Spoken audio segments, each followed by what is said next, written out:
for you. Okay. Hang on one second. I might have accidentally started. Crap. Holy crap. I bet it was All right. I'm at 46%. We're actually broadcasting right now because we just hit the button here. So just hold on one second, everybody. Okay.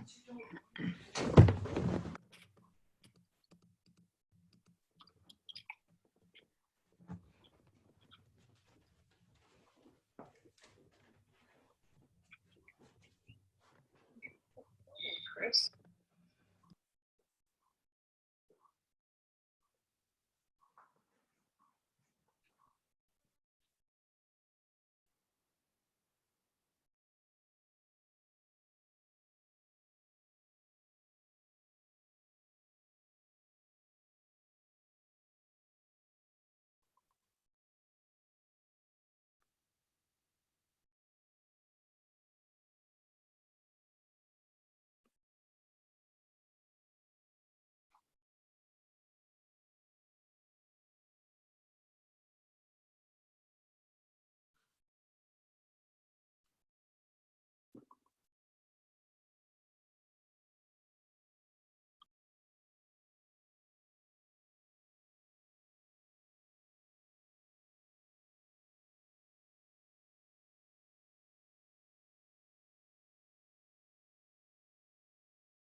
Oh, hello.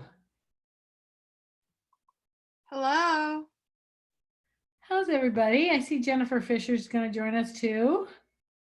We are doing well. How are you doing? We're trying to stay ahead of the game. I know how that is. A little crazy. I was also trying to figure out how, I saw somebody else that put a background behind them. And I thought that would be a really great thing to have. Yeah.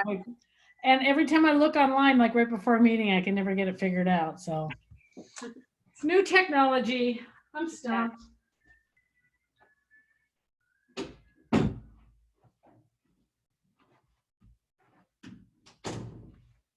How many people do you expect on this call today? Right now we're just over 180 people that will be viewing this. Wow. And then just me and Joe from the chamber who will be physically on the call. Wonderful. Mhm.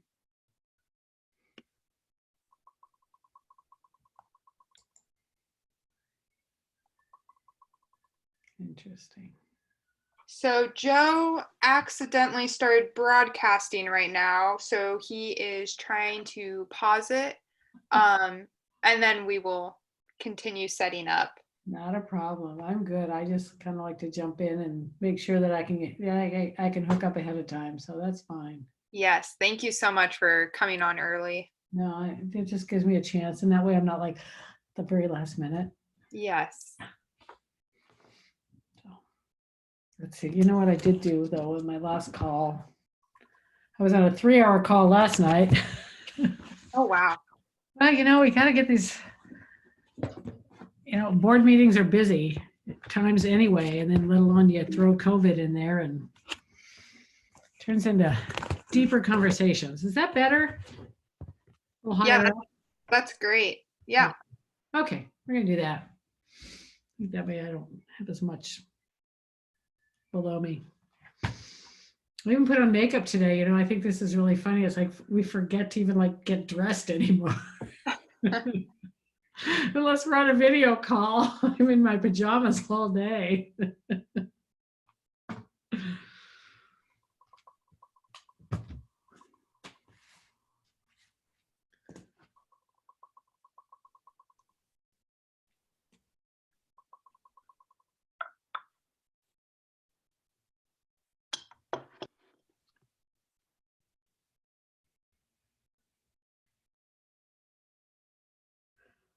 Oh, you know what? I'm gonna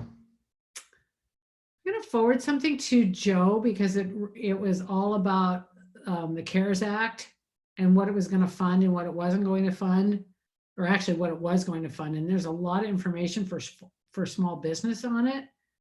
And I don't know if he's going to discuss that a little bit, but there's also some really, they're going to be offering a tax credit to individuals who are getting during COVID. So I want to get that out to him too. So I think I'm going to kind of pause this for a minute and I'm going to go and forward that to, maybe I can do it off my phone. How's that I look? can find that. Hi, Tim. How are you? I'm well. How are you today? Doing well. Thank you so much for joining us. Joe is trying to figure out how to pause the broadcasting. Okay. So just having some technical difficulties real quick, and then we'll get ready. No problem. Can you hear me okay? I know we can adjust accordingly, but does that work okay? Yeah, that sounds great. Awesome. Okay. Well, feel free to mute me or whatever it is you guys need to do, and then we'll be ready to go. Okay. Thank you.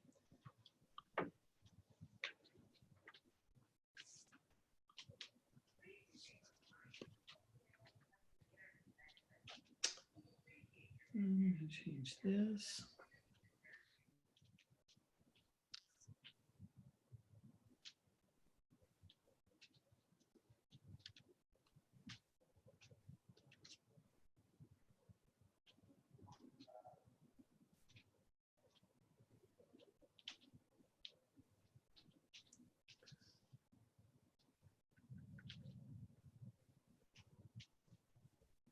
Is there anyone else besides Joe that I should send this to? You can CC me, Olivia at bellevuechamber.org. Gotcha. You're right there. I think this has got some pretty good information in it Mhm. that we should probably talk about.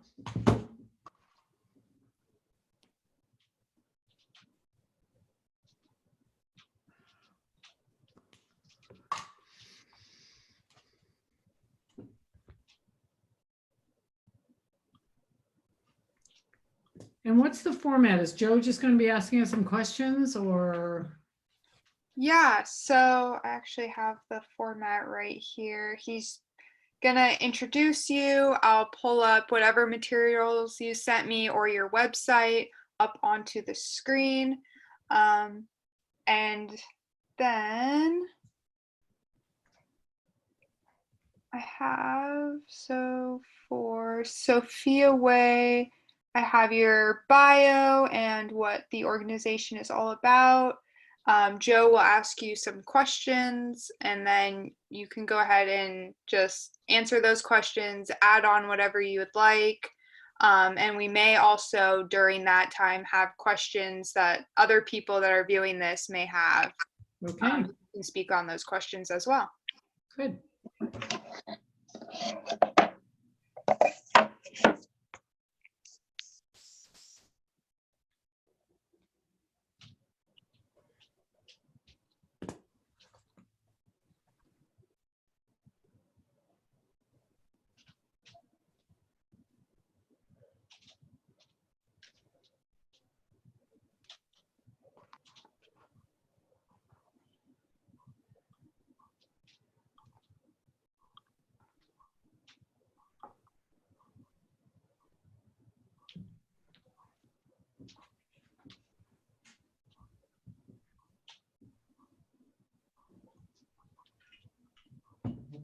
Hi, Nancy. This is Lalita. Hi, this is Olivia from the Bellevue Chamber. How are you? I'm doing well. How are you? Doing well. Joe, I think, is getting on soon. Okay. And then we can start in about 10, 15 minutes. Sure. Okay.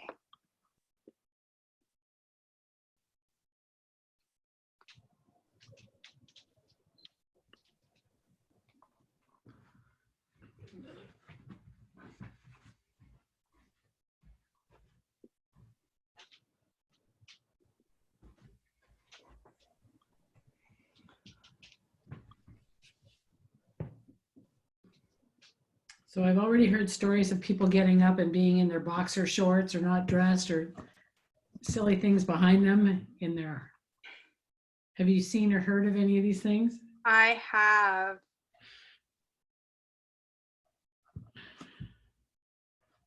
My daughter had a horrific experience with her boss. Very inappropriate. A reportable offense. So it was a Ooh. female. Yeah. Ow. Wow. I won't go into detail, but not pleasant. Yikes.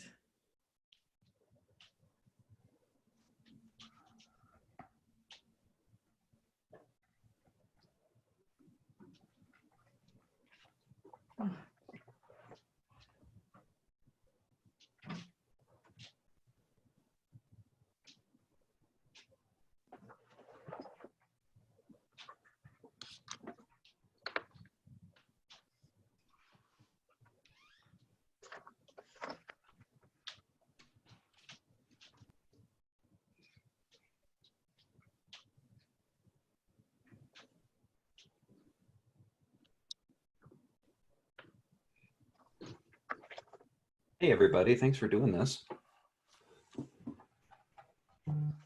Thank you. Hi, Joe.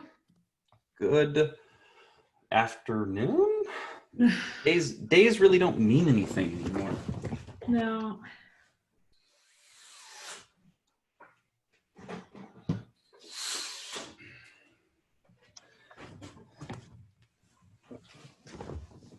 Hopefully there's no one outside that's going to make noise.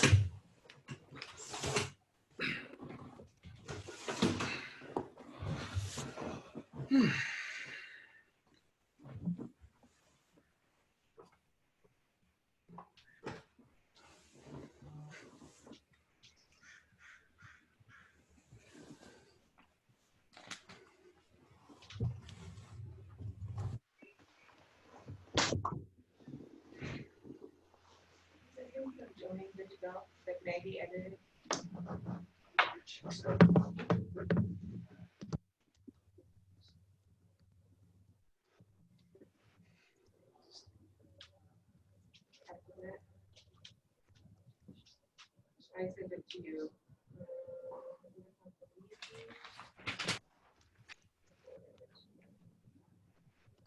Yep. So Maggie made edits that are red. They're very red. Yeah, get the red over there, send it to.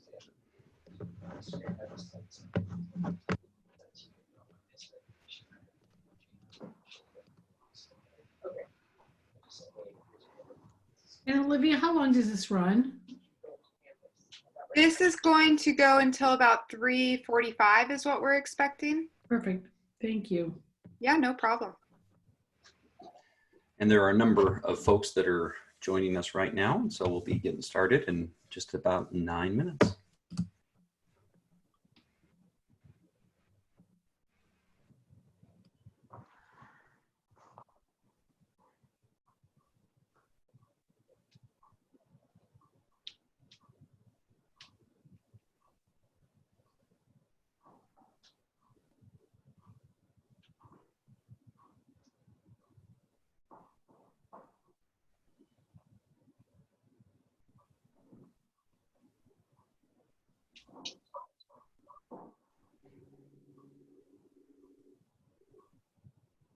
Welcome, Mayor. Hi, can you hear me? 5 by 5. You do. Hi, Mayor. Hello, can you guys hear me okay? Perfectly. You sound great. Okay. Okay, I want to try something that may bump me off the call. But tell me, I'm going to do this. Now, can you still see me? No. Okay. All right, that answered that. I can't see you at all. How about now? Yeah, I can see you. I'll move my You're camera. not full screen. You're in a thin screen. I am? Yeah, I Yeah, don't but wait. see you at all. Huh. Well, Lauren, Yes. Oh, there. Okay, I'm expanding my, we can make it the Brady Bunch and show all the participants. yes. We've all been referencing that this week. Is that right? We were laughing about it at our board meeting last night. Saying we Let's- look like the Brady Bunch. Let's see. Got my earbuds. So is this a weird orientation for me? No. No? Okay, because Hmm. I've not done it with the iPad before. I've been using my laptop and now I'm with the iPad. Ah,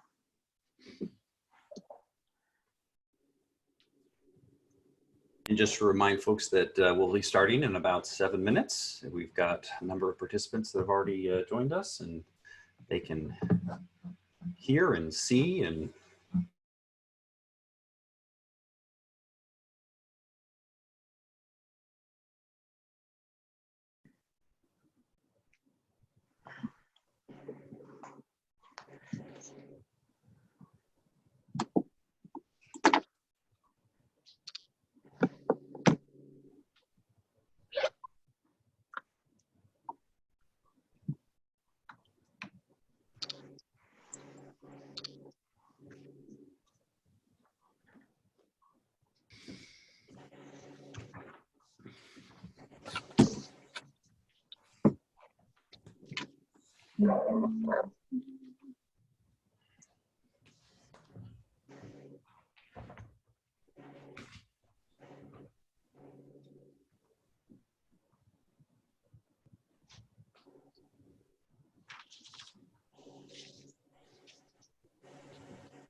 Joe, I just sent you an email just a few minutes ago about the CARES Act that has a lot of really valuable information and a really nice synopsis, including how it's going to, a lot of things from community block grant funds, et cetera. But it does have some good information about nonprofits and individuals as well. You might want to just check that. You might want to share that with the group.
Folks, we're going to start in just about 1 minute. It seems like we've got a number of more participants that are just trying to log on, and we'll be started very, very quickly.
Ladies and gentlemen, welcome and thank you so much for joining us today as I adjust my camera here. I know that pretty much everyone who's on the line right now has spent a great deal of time and energy into perfecting their technology skills over the last couple of weeks. And I'm sure that this is not the only Brady Bunch experience that you've had today, but we do appreciate that you've taken some time to spend with us this afternoon. My name is Joe Fain. I'm the CEO of the Bellevue Chamber, and we have launched a series of webinars to help our community deal with uncertain times that we have ahead. And we've had a number of great experiences so far using this technology. We've got a lot more lined up in front of you. Today, we've got a great opportunity to hear from a lot of the heroes that are at the front lines of working through this pandemic, the ones that are providing a lot of the direct services to the individuals that are in most need in our community right now. And again, we put these things together on fairly short notice, so I'm incredibly humbled that each of them have taken a moment out from providing these great services to spend a few minutes with us here today. We've had over 200 people sign up for this webcast. We've got about 120 that are already on board. We'll of course be putting this online later on. We'll also make sure that we're putting it online with captions and other technologies to make sure that it is open and accessible to as many people as possible. I want to start out fairly briefly and just point out a couple of the resources that are available in the community. The Bellevue Chamber website, bellevuechamber.org. There's a link there to the coronavirus on the upper right-hand corner, a list to a number of great business resources, nonprofit resources, information about the virus, health resources, links to other outside groups like the City of Bellevue, the CDC, the state.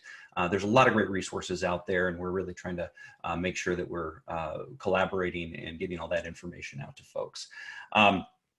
I also want to tell you a little bit about how today's format is going to go. In a moment here, we're going to be joined by the mayor of Bellevue, who's going to walk us through how the city is working through this issue and some of the things that she's learned as she's been working incredibly hard over the last few weeks, and certainly over the next few to deal with this issue.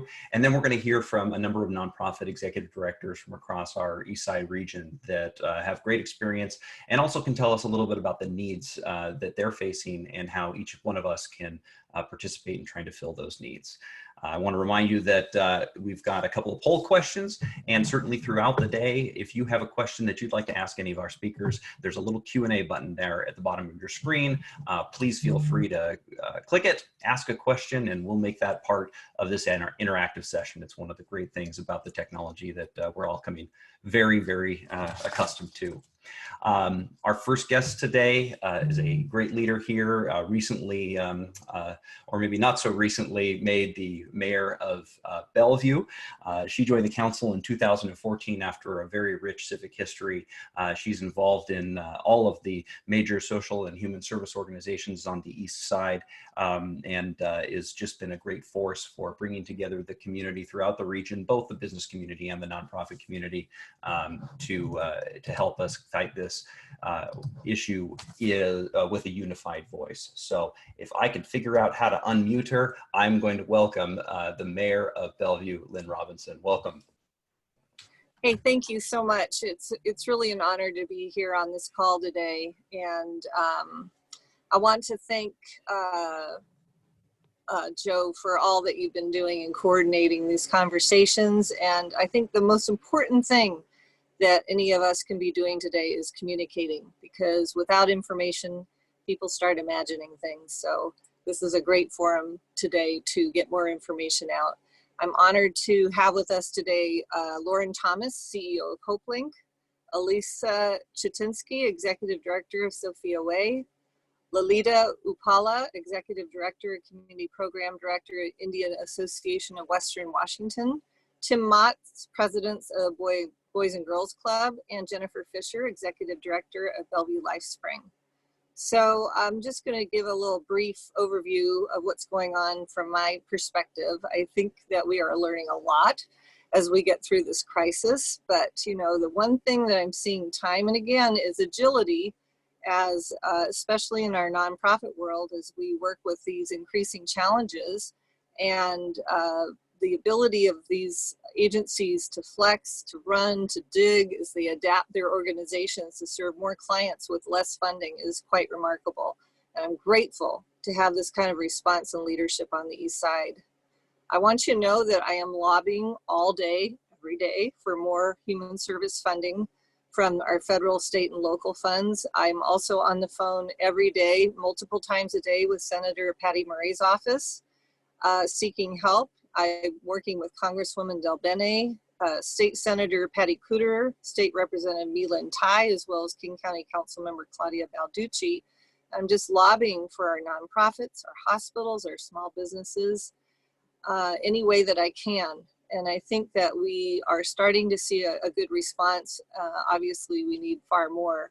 I think it's going to be really important for everybody on this call to start telling their story to a wider audience, because there still seems to be a little bit of a myth that the East Side doesn't have as many needs. And I can just say, when you live in an expensive region, it's much harder for people with lower incomes to live here, or people with needs to be here. So they need a lot of need, obviously. But we need to tell that story. So as you know, the city of Bellevue signed an emergency proclamation on March 3rd. And I'd like you to check the city's website that updates daily, so you can see the latest COVID updates, resources for businesses and human service needs, and the city's response, which includes extending the human service funding applications by another month at least, our utility assistance program, suspension of water shutoff due to inability to pay bills, deferral of first and second quarter B&O tax payments for local small business, and recently a city donation of $450,000 using our council contingency funds for 5 local nonprofits with whom the city already had contracts. You know, as of today, there are no funds that I'm aware of that are specifically earmarked for cities under 500,000 in population. So we're addressing this with our congressional delegation for future stimulus packages and recovery packages. And we'll work with the state and county to access the funding that they are getting for designated emergency relief. But the city is still in business as usual. You know, we have all our employees working remotely, and most of our services are still available online. So we're trying to do this while anticipating a significant drop in revenues. So it's really imperative that cities under 500,000 get some of these emergency relief dollars, as well as cities being considered an employer, because as you know, we have many employees. So another thing is, many of you are aware that many of our large employers have donated to Seattle-based funds, with very few of these funds returning directly to the East Side. I do want to call out Microsoft and Amazon for making direct donations to some of our East Side nonprofits. But it's my opinion, and I'd love this to come up for discussion, maybe not today, but later, that we need to develop something of an East Side emergency fund with business and human service components to it. And I know it probably can't be formed quickly enough for today or this disaster that we're experiencing, but for next time, we're going to really need to have an avenue to direct Eastside dollars to Eastside nonprofits and businesses so that we can serve our communities. And then I will just say that this crisis has really underscored in me the need for all of us to work together and to find solutions and keep that information flowing. I feel very fortunate that Eastside Pathways is convening the Eastside Human Service Providers, and that the Bellevue Chamber is partnering regionally with business organizations, and that they're working together to provide a central source of information and to help attract donations. So all of you who are working so hard to serve the emerging needs of our community, I want to thank you so much. And I really believe that when we work together, we help each other. So I'm looking forward to hearing the panelists today. Thank you. Thank you, Mayor. I really appreciate the leadership that you've shown. I know that hopefully you have an unlimited cell phone plan, because I know that you've made just about 100,000 phone calls to folks trying to marshal a community response to this, especially one that focuses on the East Side.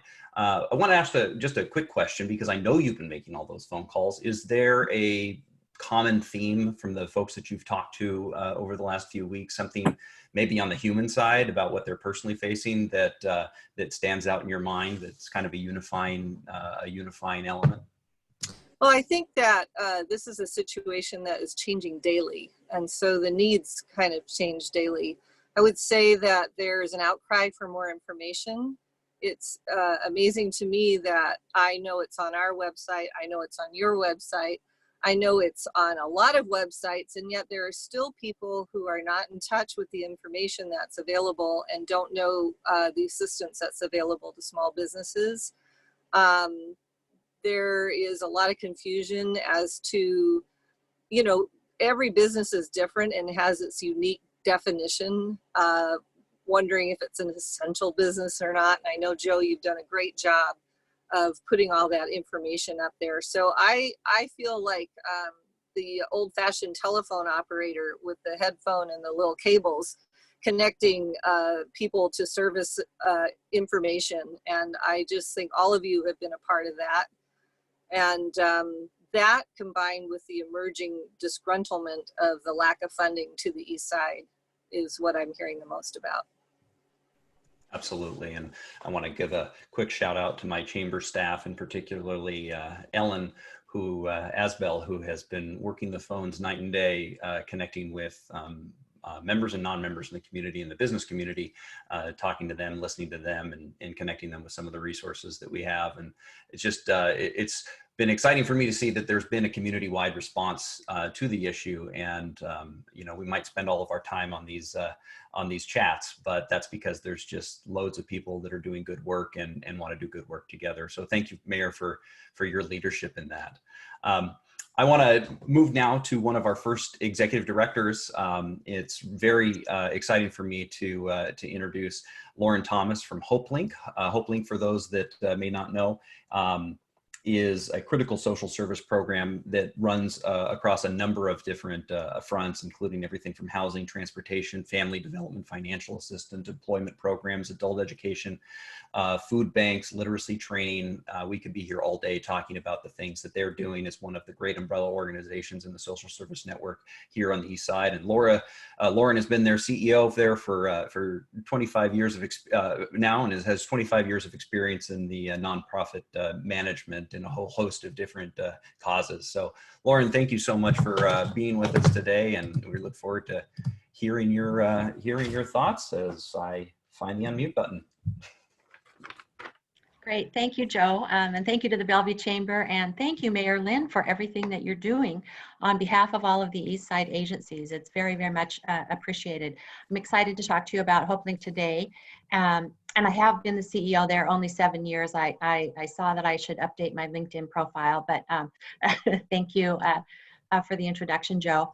You know, I know we're all going through such a difficult and uncertain time, and it's even more destabilizing for those whose well-being was already shaky. And I think you'll hear that from all of our panelists today. And we are all here for our community. Hopelink is here for the most vulnerable in our community. And even though our centers are physically closed to the public, we're still providing all of our services remote or by the phone.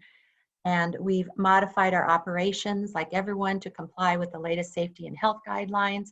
We're continuing to provide food, financial assistance, housing, transportation, and other vital needs.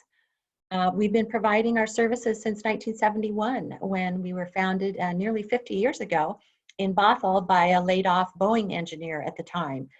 So we started as an organization with neighbors helping neighbors, and that continues today with the COVID crisis. Next slide, Olivia. Every day, Hopelink is serving our community, from the single parent who's coming into one of our 5 service centers for help with food or heating assistance, to the family working with a case manager in one of our housing sites, to the senior who needs a ride to our doctor's appointment. In Bellevue last year, at our service center, we served just about 6,000 clients during 2019. Next slide, Olivia. At our Bellevue Center on Main Street, we also operate a non-emergency medical transportation call center out of that site, where we provide, in a typical day, 3,500 rides per day to Medicaid recipients going to medical appointments.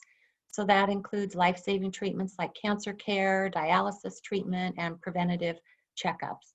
Because access to health care is such a critical role, even more so right at the moment. So ensuring the stability and helping people attain the tools needed to exit out of poverty. Next slide.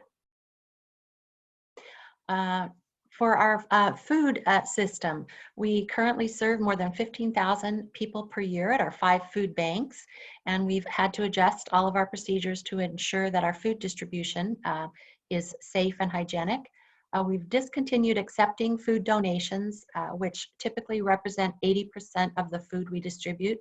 Instead, we're buying all of that food, and we are providing people with pre-packed boxes of food. Each box contains about 21 meals per person. Purchase this food, we're estimating a cost of $125,000 per month. And that is on top of our whole annual budget, which is only $300,000. So we are going to be spending that in about a week's time. Additionally, we're preparing to provide significantly increased level of financial assistance.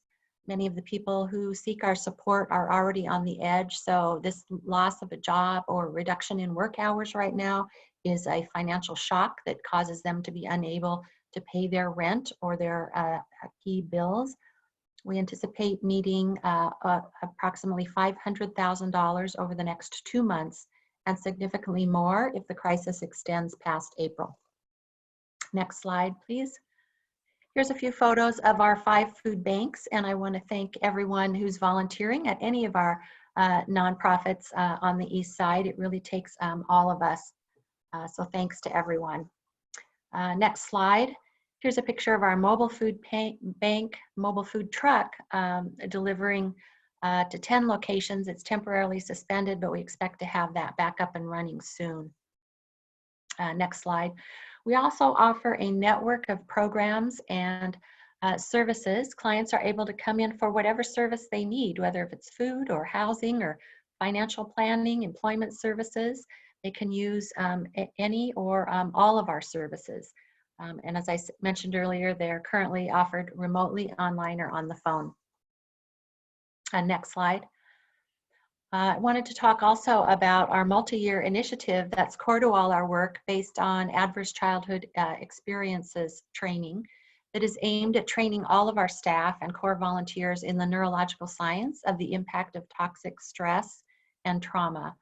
And we expect to draw deeply on those skills in the coming months and years as a result of this current crisis.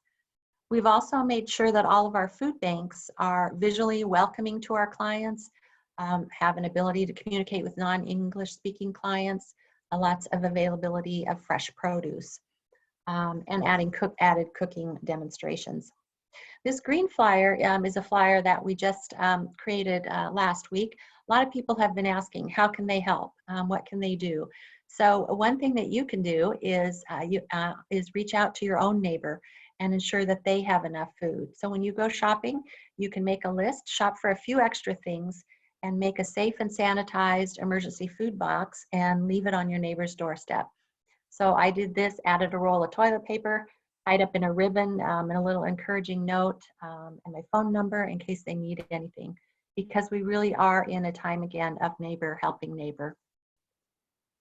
Next slide. Another way to help is to donate funds to all of the nonprofits of your choice. We have a Greatest Needs Fund we just set up that is going specifically towards food, financial assistance, and the staff required to run those programs. Next. I want to thank everyone who is participating in our community. Your neighbors are counting on you at this time, as are all our family members. Next slide. Again, thanks to everyone, and I hope you all stay safe and healthy, and thanks again for your support on behalf of everyone in the community. Lauren, thank you for everything that you're doing and everything that your staff is doing. One of the things that you brought up, and one of the things that we'll get to as we're talking today, is the impact of some of the smaller nonprofits that are in the community. You're obviously one of the big powerhouses in the nonprofit human services environment. What smaller nonprofits are you partnering with, and what are some of the things that you're hearing from smaller nonprofits and the needs that they have now? Yeah, certainly. I really would like to lift up all of the nonprofits on the East Side, especially those who are focusing on single issues, are focusing on women, are focusing on those who are victims of domestic violence, kids and youth, seniors. I mean, we need all of us in the nonprofit sector to work together. Some of the things that I'm hearing about staff that are have either been exposed to or exposed to someone who has been exposed to the virus, and that is severely impacting their operations. I'm hearing about a need for funding, and I'm hearing about a need for additional communication support, technology support, just all the infrastructure things you think a nonprofit would need. These groups are all seeking. I think you're on mute there, Joe. This is what happens when we're playing producer and director. Hey, thank you very much, Lauren, and thank you for all you're doing, and certainly a thank you to your staff. I want to move on now to someone that I've really enjoyed working with here as well on the East Side, as she's been the interim director for Sophia Way, which is a great organization that helps a lot of struggling women, especially those facing homelessness, get back on their feet, find temporary shelter, and then of course get on their way to self-sufficiency. She of course has a 30-year experience in helping nonprofits and a rich tapestry all over the United States, of where she's done a lot of great work. And so Alisa Chatinsky, it's great to have you with us. Tell us about your mission and what you've been seeing over the last few weeks, especially. Thank you, Joe, and thank you, Mayor. Thank you, Lauren, and everybody else on the call today. I am touched by the generosity of our community. I want to start off with that. You know, I think when we're all faced with so much stress and so much strife right now in our lives, and what I've seen from our community coming out is mind-boggling. It fills my heart with joy. So I want to start off with that. I want to tell you a little bit about the Sophia Way. We serve women who are experiencing homelessness. Last year, we served about 1,100 women. And what we provide for them is really a safety net to begin with. We try to provide, we have a day center where women can come in and shower and do laundry and charge their cell phones and use a computer and whatever else they need. The most important thing about what we do is we meet women where they are. And that is, rather than, I think one of Lauren's slides talked about trauma-informed care, which is such an important factor in what we do. Trauma-informed care is make sure that our clients are leading and we are listening to them and following what they want, rather than in some instances possibly the old days where we would have said, oh, this is what you should do. We don't approach that like that. We approach them that they are strong, they are powerful, resilient women, and they just need a little helping hand. Of those 1,100 women that we served last year, disproportionately 48% are women of color. And this is a sad state of affair. 30% of women that we serve are over the age of 55. And I always say, It could be me. It could be your mother. It could be your grandmother. That's the frightening part about what we see every day at the Sophia Way. About 38% of the women that we see have either have an emotional or a physical disability as well. So there's a lot of factors involved in what we, in the women and helping them on a day-to-day basis. We have a number of programs. I'm going to speak very, very briefly about them, and then I'm going to kind of open it up to everybody. But our day center provides the care from about 7 a.m. to about 3 o'clock in the afternoon. Typically what would happen at 3 o'clock in the afternoon is we lock up our doors to do a heavy cleaning, and the women head out, and they're on the streets for about 5.5 hours every day until our emergency shelter opens up. It had been at Temple B'nai Torah over in the Crossroads, which has been a wonderful, wonderful partner of ours, as well as we typically travel from church to church throughout the community. Because of the COVID virus, we have made the decision to move everybody into one place. And thank goodness our leadership, our program team had the vision to do that right away.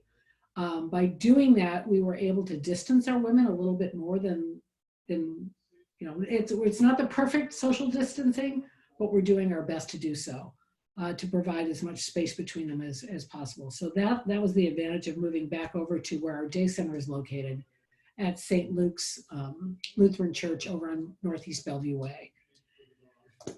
At the, so we have our emergency shelter that serves about 40 women a night. We have anywhere between 40 to 50 women every day in our day center. And we also have another program that's our extended stay shelter located on the same property that has 24 cubicles for women who are transitioning out of homelessness that we work with. In addition, we have rapid rehousing programs, we have rental assistance programs, Section 8 programs. But what's most effective is we have case managers that work with the women, meet where they are at, and help them establish what goals they want and help them meet their goals together as a team. With COVID-19, it's a whole new world. It's a whole new world. Because our shelter is now 24/7, and moving all into one place, we are experiencing major increased costs. Average about $700 a day just in staffing. Plus, we've had to reduce all of our volunteers. We have relied on volunteers in our organization wholeheartedly. Last year we served over 25,000 meals that were all donated in our community. Without our volunteers donating meals, we have to go out and ask for help.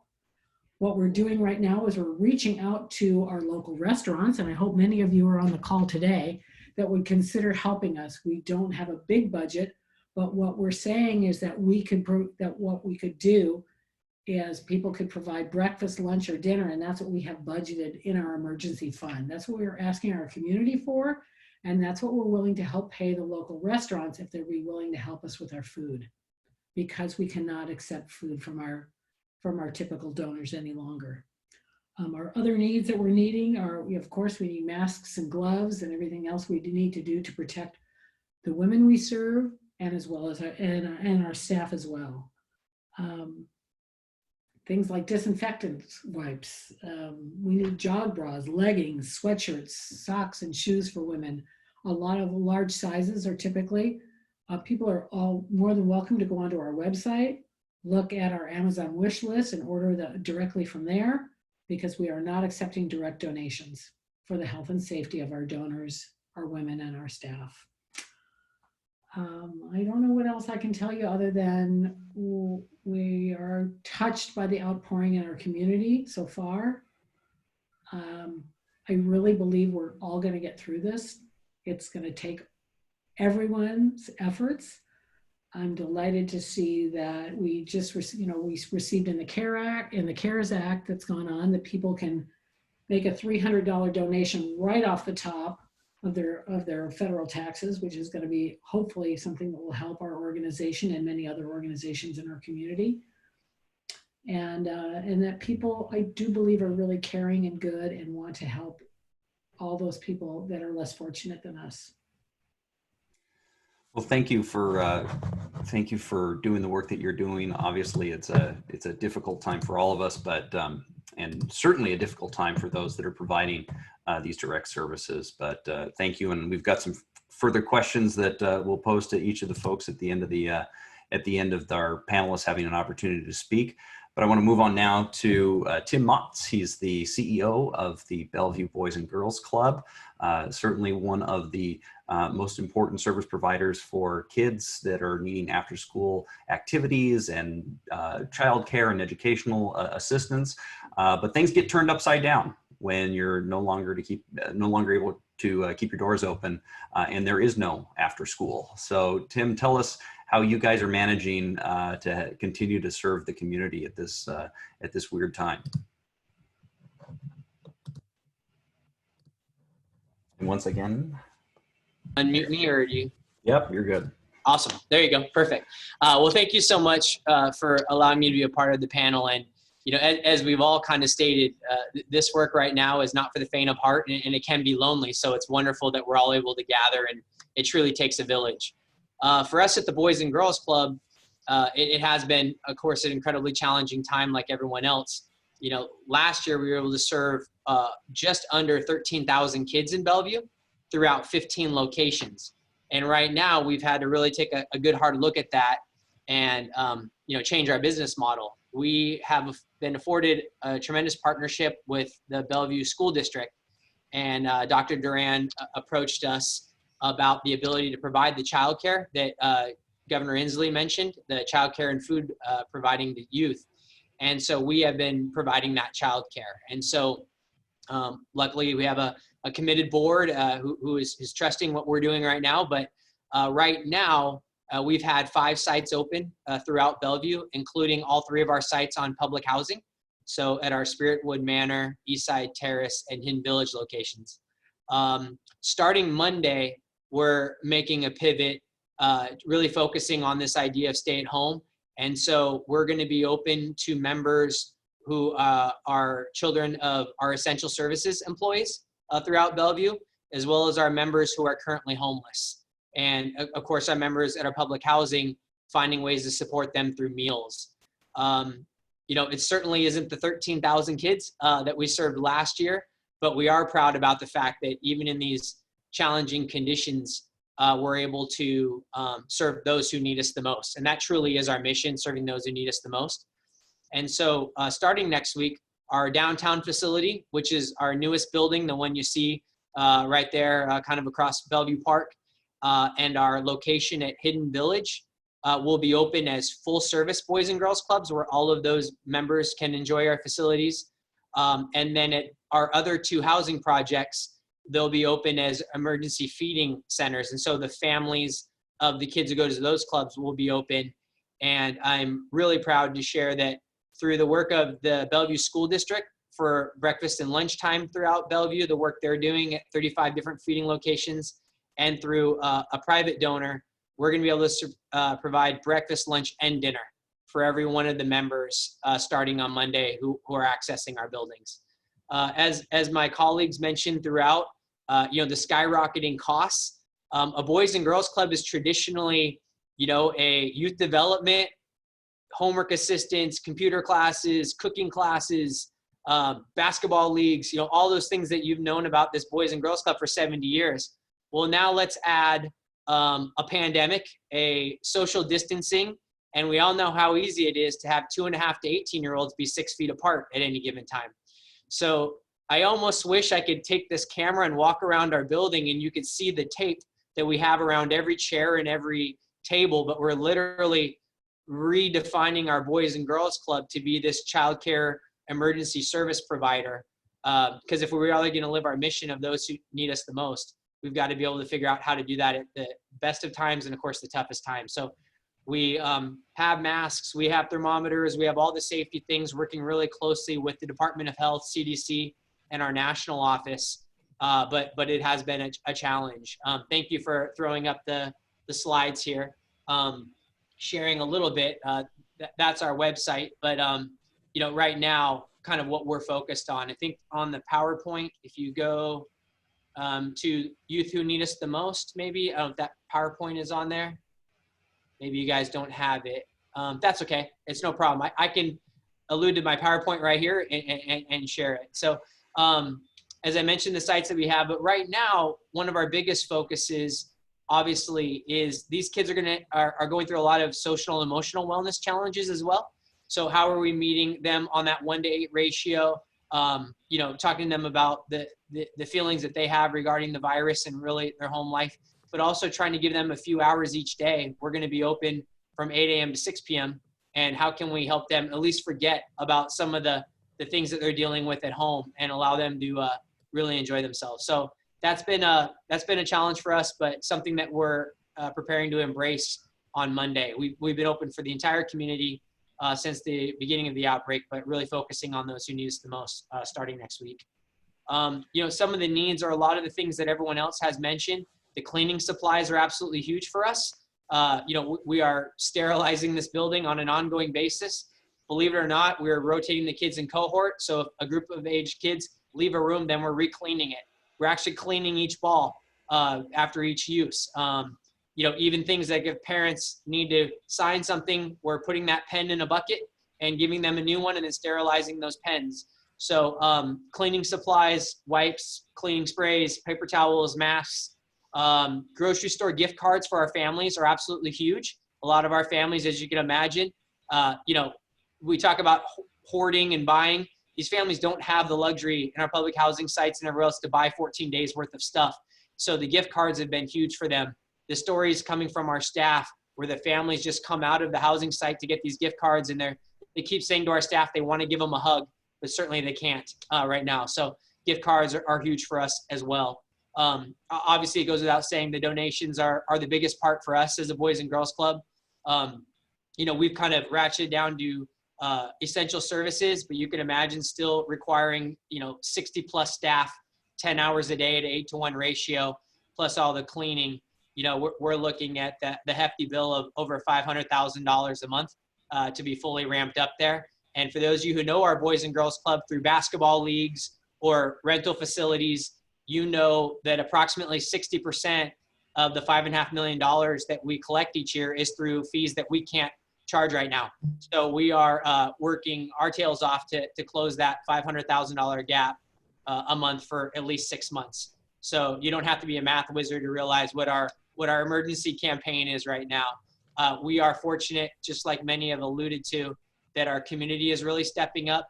But what my top priority is right now is starting on Monday. My goal is to have every police officer, fire, hospital employee, and essential services to be able to come without charge. And so my job is to figure out how to close that gap and continue to do so for the next 6 months. Tim, thank you so much. Clearly, it's tough when we're dealing with folks that are in need. It's even harder when we're dealing with younger people who may not have the capacity to understand the seriousness of this, but at the same time, understand that they're safe, both where they are and in their home and things like that, because that feeling of safety now, especially for young people, is really important. Is there anything that you can advise people that are interacting either with in a childcare environment or with their own kids about messages that are working right now for helping kids feel safe? Yeah, I mean, I think there's a lot of great resources out there, but the one thing I would remember is, you know, as a society right now, we're so used to taking on information so quickly, and yet these kids, you know, they just can't process it at the same time. I mean, it's not even advised for us adults to have all of our different cable news channels on and jumping to the next sensational story. And so our kids going through these same journeys of hearing someone passing away or hearing about these numbers, and they can't help but personalize it themselves and say, oh, does that mean this is going to happen to me, or this is going to happen to my mom? And a lot of our kids, we have to remember, you know, they're in challenging circumstances and they may only have one caring adult in their life. And for them to think about that this person could leave them is traumatic in so many ways. So trying to normalize as much as we can, but also having practical conversations with them without adding the statistics or, you know, just the tsunami of consequences that we know are always on the horizon, but certainly in a situation like this could impact them greatly. Absolutely. Well, again, thank you. And I look forward to having some more conversation about how we can help as a community. I want to remind folks that we've got a couple opportunities to ask some questions later on. So please click that Q&A button and throw your questions up there for us to go through. Also, we've got some quick polls that we're going to run throughout the remainder of the 20 minutes we've got left, and have an opportunity to hear back from you directly about some of your interactions with the nonprofit community and some of the things that you're thinking and feeling about right now. You know, one thing that's really important, and it kind of dovetails with what Lauren and I from Hopelink were talking about earlier, is that there are a number of organizations that are serving a whole host of different types of people in different corners of the community. And in particularly when we're looking at a crisis like this, it's about our ability to provide outreach. Not everybody is able to log into a Zoom webcam. Not everybody is able to log on to an internet website and check out resources. And in many cases, not even people are able to pick up a phone or are in that community where they would even know to access those resources. And so, well, I wanted to bring in Lalita Uppala, who is the head of the Indian Association of Western Washington, for a moment here, and talk to us about how your organization is providing outreach and connecting the folks that you represent with a lot of the resources here. And I just really want to appreciate you taking the time to be with us and the leadership that you're providing. Thank you, Tim, and thank you, SBA, for inviting us, and to Bellevue for being who you are, a very compassionate and welcoming city. As far as India Association is concerned, we're a small grassroots organization. We work with all our partners, from Hopelink to Sophia Way to NAMI, National Alliance of Mental Illness, but we are still kind of gearing and getting our feet up and running. And what we recognized as an immigrant organization that serves intergenerational needs is starting from our seniors who are already an isolated community. They are getting even further isolated right now. There are needs that those seniors have in terms of being stranded, grocery runs, to health insurance, to health care information, and the whole anxiety that stems from it, to moving on to our small businesses that are struggling right now to stay open. Many of them have shut down, and which means there's going to be a significant dip in how they can manage to further on keep their staff, keep their workers, and actually keep that business going. They don't know when they will open up again, and where are these resources that they have to reach out to. So we're learning with them, and I'm very grateful to the Bellevue Chamber of Commerce, because I did reach out to you for support, and I am pretty sure that we will work together collaboratively. I see that as a situation with almost all immigrant organizations, not just with India Association, that small businesses are struggling and need answers. And when you are worried about putting food on the plate, the last thing you know or have the energy to do is reach out and do some research on what applications you need to fill. What is your loss in footfall? What is your documented loss for numbers in terms of dollars, in terms of clients, in terms of operational expenses, and forget about healthcare for you. So that's a huge need that we have identified within our community. There's also a need, we've seen an uptick of domestic violence cases. We do work with LifeWire and with API Chaya, both partners with us. We work with ELAP. We have legal clinics as well as our own legal consultations. We're seeing our immigration legal clinic go on an uptick because there's a significant number of H-1 visa workers as well as H-4 visa workers with work permits in our community. And their visas are expiring and they don't have any way to go back to the home country to renew that visa. They likely cannot go back to Canada to renew that visa. So there's a lot of anxiety among our immigrant community in terms of jobs, in terms of what their visa status would end up being. So we're working with on-call immigration attorneys who are consulting with them and are very grateful to our collaborators on that end, of course. Last but not the least, we also remember that we are part of a greater community. We're very indebted to our healthcare workers. And so what are we doing for our community at large, this home that we have now adopted and call our own, there's a large number of our own volunteers, women who are home, who are anxious and fearful about what's going to happen. So we've adopted the Project Mask, handmade masks. And we have a significant number in our community who are now making masks, dropping them off to Swedish Hospital, dropping them off to nursing homes that have seniors, dropping them off to Providence Hospital. And it so ended up that we were picking up all these fabrics from our local Joann's Fabric, and Joann's asked us to make masks for them. So that's where we are. You know, we're a community that really would like to take care of our adopted homeland and make sure that we recognize that we give back as much as we get back. Thank you for that incredible leadership. And I hope you'll reach out to our own Overlake Hospital. I was corresponding with their own CEO today about the outreach they're trying to do to get a handle on some masks as our providers there are definitely having to go through some of the same challenges that we're seeing in a lot of places. So thank you. I did have one question about what's the best way for whether it be a nonprofit or a business organization to reach out and provide provide an ear and to engage with your members about providing them resources at this time? As long as they, you know, our website is www.iaw.org. And as long as they reach out to us, we do have a COVID access page where people can email us. We have all our phone lines as well as email lines available, and we are very willing to work with any nonprofit or organization that needs to be supported and work together with us. Thank you so much.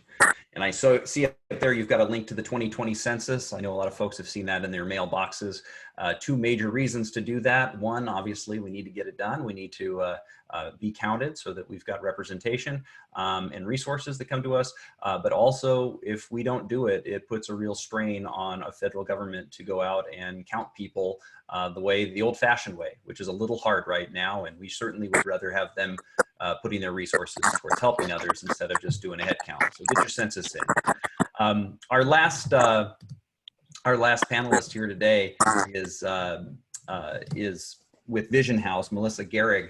And Melissa's oversees a staff of almost 70 VisionHouses, been a real staple in the homeless and housing support environment here in Bellevue. And so this is clearly a time where a lot of people are really concerned about their ability to make rent, their ability to stay in transitional housing, and a whole host of other issues. So we're really blessed to have her here, and welcome, Melissa.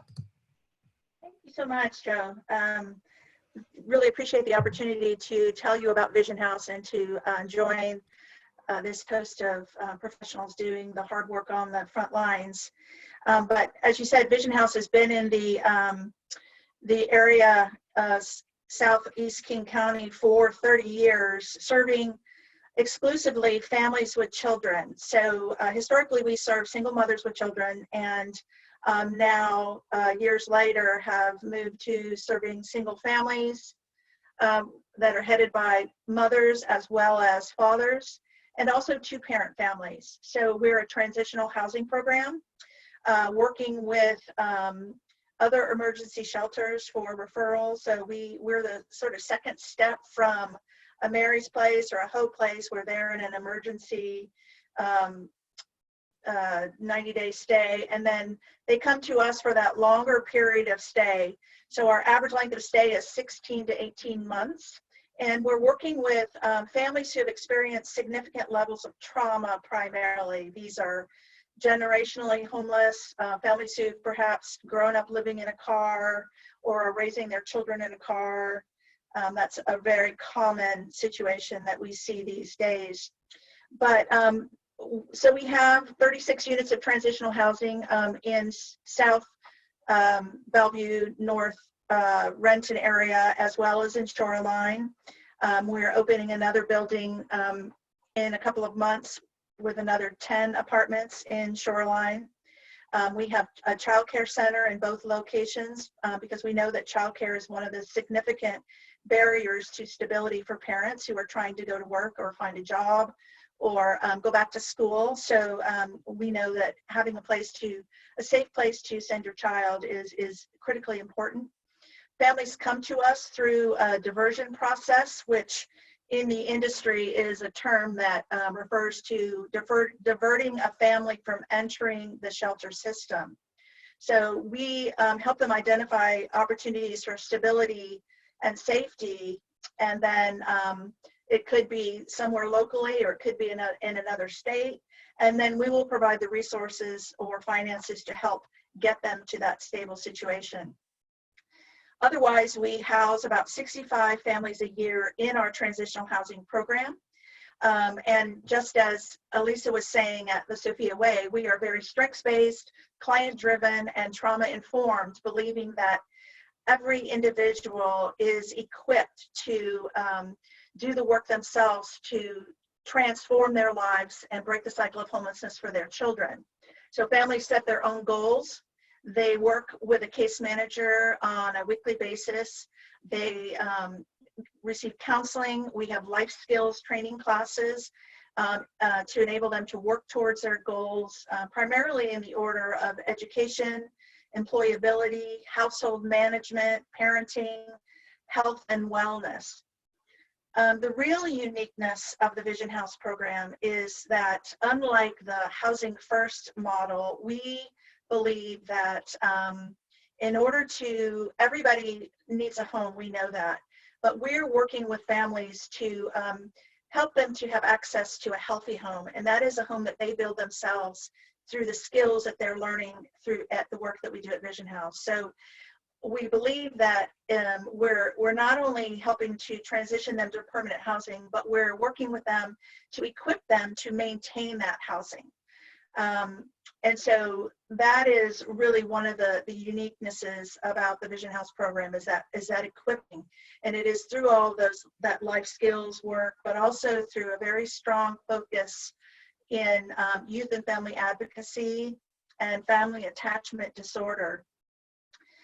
We want the children to understand that they are just as important in the family system as an adult. And so we're working with them to become advocates within their own family system as well as in the school setting, and really trying to strengthen that bond with parents who have lost custody of about 82% of our families have lost custody of their children at one time or another, whether it's because of incarceration or addiction.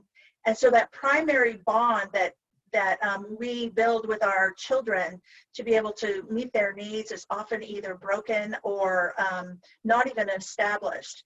And that's one of the other key pieces about knowing about homeless families, is that it's a relationship issue. Oftentimes, those relationships aren't built or they're broken. And so we're working to restore that essential bond so that the family can become more resilient and therefore more likely to, again, maintain a healthy home. So right now, what we know is that, we all have the luxury of having a safe and stable home to wait this out in, but the homeless do not.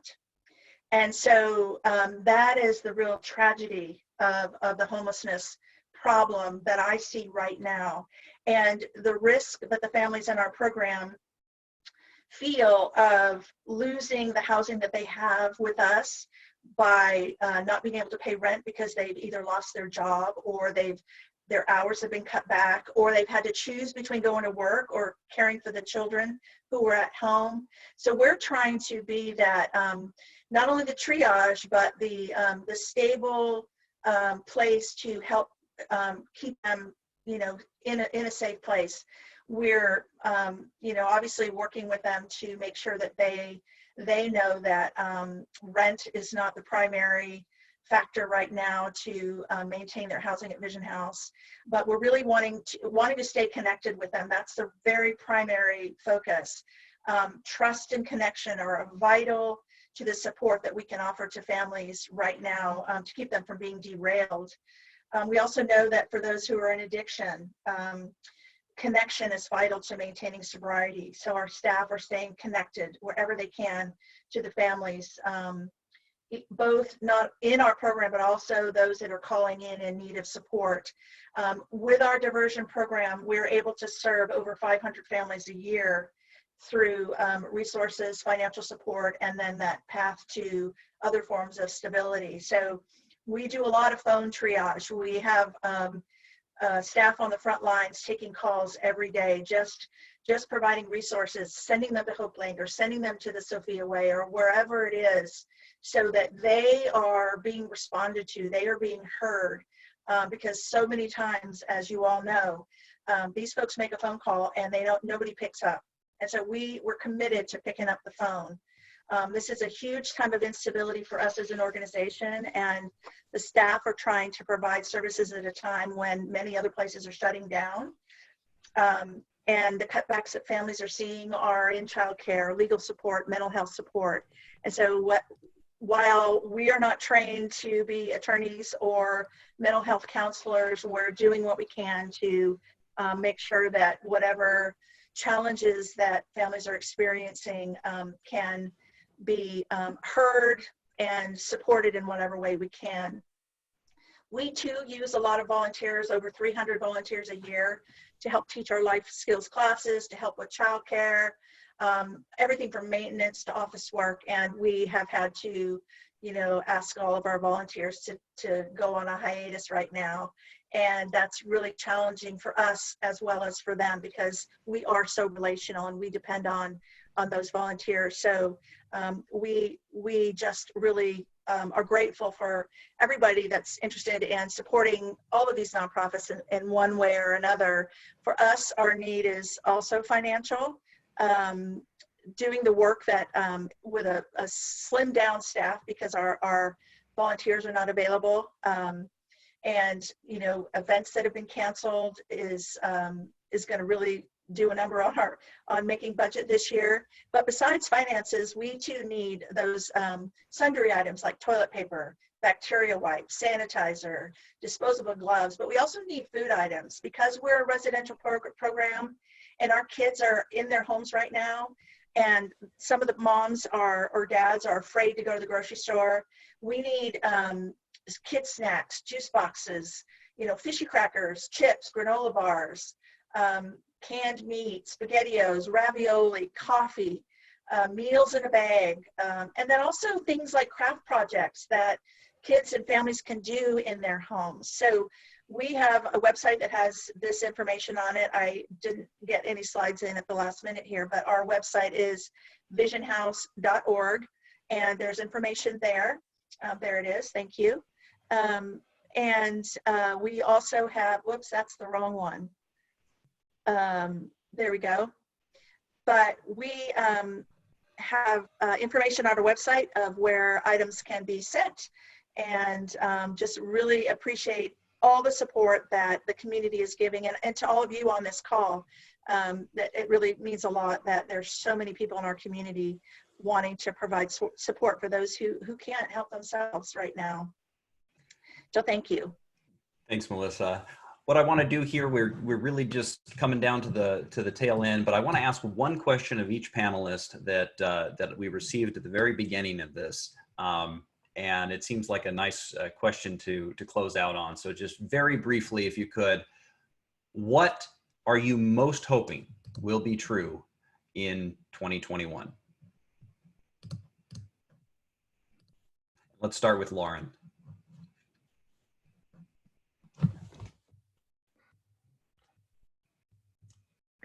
Okay.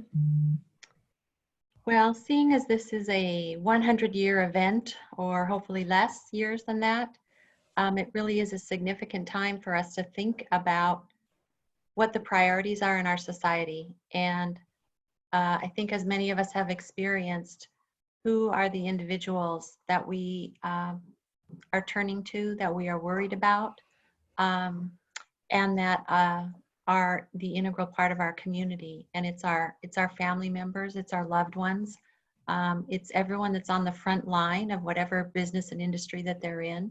It's everyone that's vulnerable, is homeless, is unemployed. And I hope we have the opportunity to understand that these are the folks that we need to prioritize in our community. Thanks, Lauren. Alisa, you got a hope for 2021?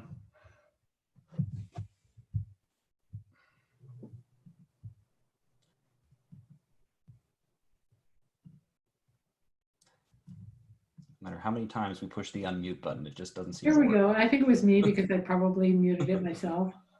Can you hear me now? Yes. Okay. So I guess what I wish for health and happiness and peace. Excellent. Lalita? So for me, I wish for treatment options. I wish for a vaccine that comes out for our global community, but I also wish for our community to recognize who we truly are, that we're united in face of adversity, and that it's that community spirit of no matter what our origins are, but it's coming together and standing tall against challenges and really meeting them head on, that we recognize, understand, and then become great civic citizens. Thank you. Matt? Or Tim, excuse me. Yeah, I just hope for, some sense of normalcy for our kids and our staff in 2021. As we know, people who go through challenging times, sometimes they're incredibly resilient and it's just another bad thing they have to deal with. But my hope is that they would be able to come out of this stronger and more resilient than ever, and have a chance to get their bearings a little bit and get a chance to reach their full potential, because it just feels like right now it's one wave after another, punch after punch. And it'd be great for our staff and our kids to have a bit of a fighting chance in 2021. Mayor, I'll let you close us out. Oh, well, I just hope that we all appreciate the heroes amongst us, and that we continue to work together as a strong team. And next time around, and I hate to say it, but there will be a next time at some point, I hope that we are able to attract direct funding and disperse it directly to the services that need it most. Excellent. Well, I want to remind folks of some of the resources that are out there. This, of course, is just one of them, the Bellevue Chamber website. Certainly encourage folks to come here and check out the services we can connect you with. We've got a whole host of more virtual events, including an additional set of webinars that are coming out in the next week, an opportunity for small businesses to tell us that you're open. And then, of course, our nonprofit connector, which is a great tool to not only learn about some of the nonprofits that are in service in our community. And if you represent a nonprofit, please head to the bottom of that link and fill it out so we can add your organization in the link. You can click to any of these and donate directly, or you can just use this form as well to donate here to the Bellevue Chamber Foundation, and 100% of those funds will move immediately to the nonprofit that you've selected. So it's just one of the little tools that we're working on to make sure that we're getting the word out about what resources are available. Our next webinar is next Tuesday, and we will be having a great opportunity to hear from the big legislative leaders in our state. We've got a great, the leaders of the four corners, as they call it in Olympia. So it'll be an opportunity to hear from each of them and talk about what the state's response is going to be. I want to thank everybody who participated here today and shared what their nonprofits are doing to help our community. I want to thank everyone who participated online. We were up to almost 200 at one point, and I know we're going to get a whole bunch more that'll watch this on recording. Share these around, and most importantly, find ways to help one another, because we may not always know what the right thing to do is, but I have learned by watching Frozen 2 17 times in the last 48 hours that even if you don't know what your path holds, it's easy enough to do the next right thing. Thanks very much for being here today, and have a wonderful and safe rest of the week. Thank you, Joe. Thank you, everybody. Thank you. Thank you, everyone. It was a pleasure meeting you all.